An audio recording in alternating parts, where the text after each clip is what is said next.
for a second what your desk looks like in your classroom. Is it neat and organized and everything has a place?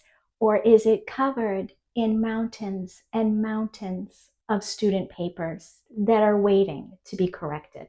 It's every teacher's pet peeve, the mountains of correcting that we accumulate.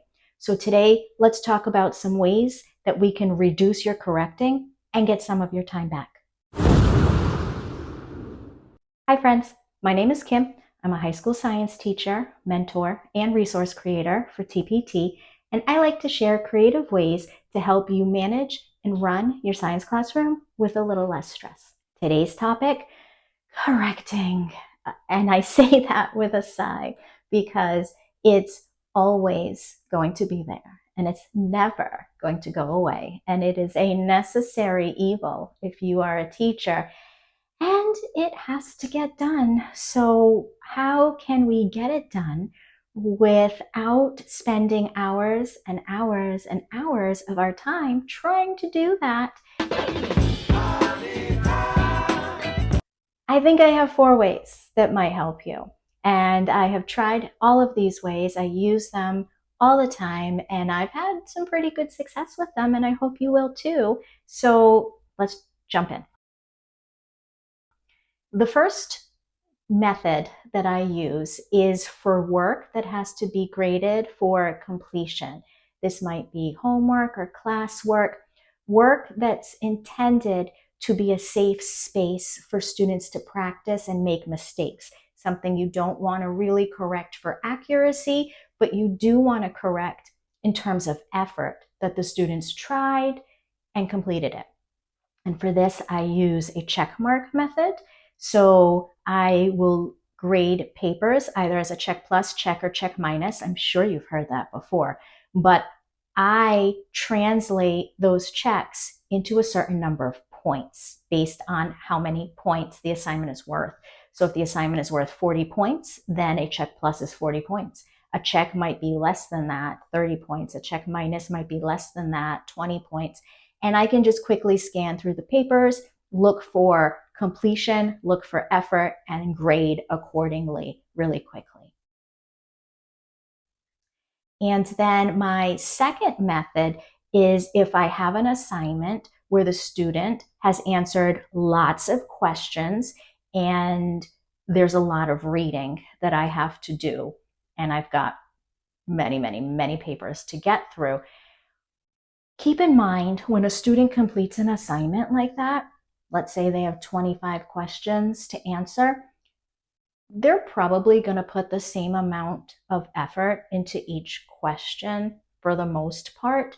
So why waste your time looking at questions that you know they can answer?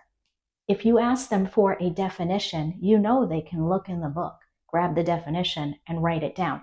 Why are you going to waste your time correcting that particular question? Your time is better spent looking at the questions that require a little bit more thought, that require a little bit more insight, that won't be the same on every single student's paper like a definition would. And so I call this the 1/3 method. What I do is I choose 1/3 of the questions on the assignment and I just correct those.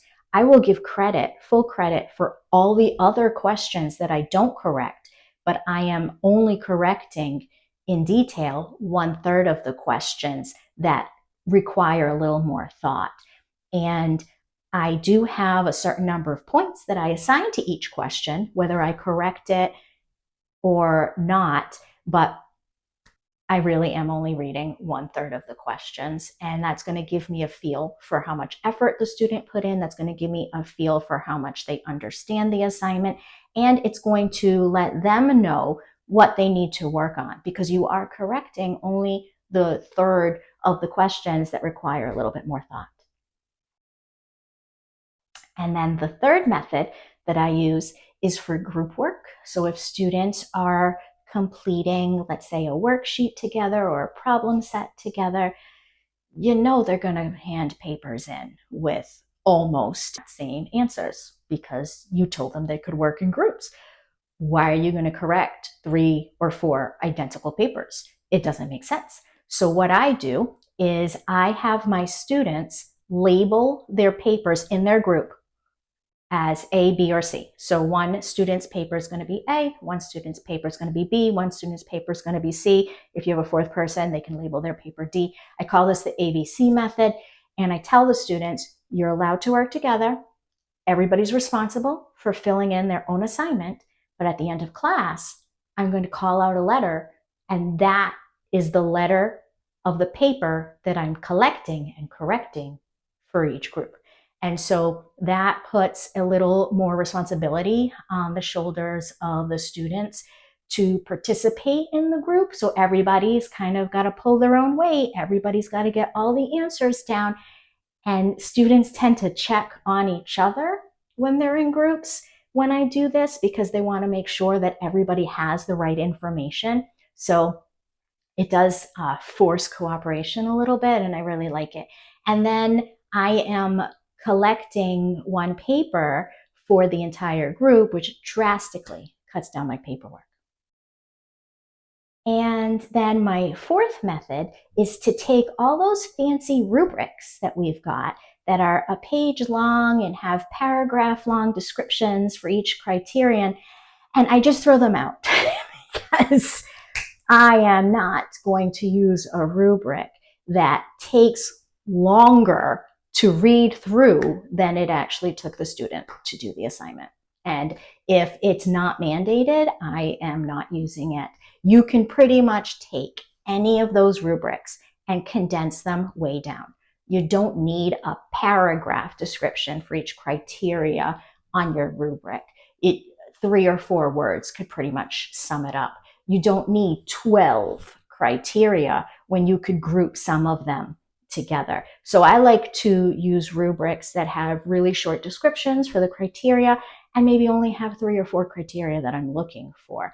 And I will rewrite rubrics to be in that format so that it's easier for me to use and I can get through my correcting a whole lot faster. And those are my tricks for reducing my correcting.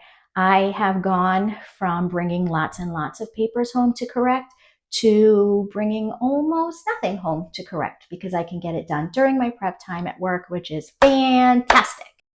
If you're interested in using some of my correcting tips and want a handy reference, I've made one for you, and I'm going to link it in the description box below, and you can download it for free. Keep it on your desk at school, pull it out when you have to correct something, and save yourself some time. So check it out in the description box below. I hope some of these tips and tricks help you. I hope that you can utilize some of them this year and they give you some of your time back. And thanks for watching. If you haven't heard this enough, and I'm sure you have not, thank you for being a teacher, and thank you for being the force that inspires the future. Let's chat soon. Bye.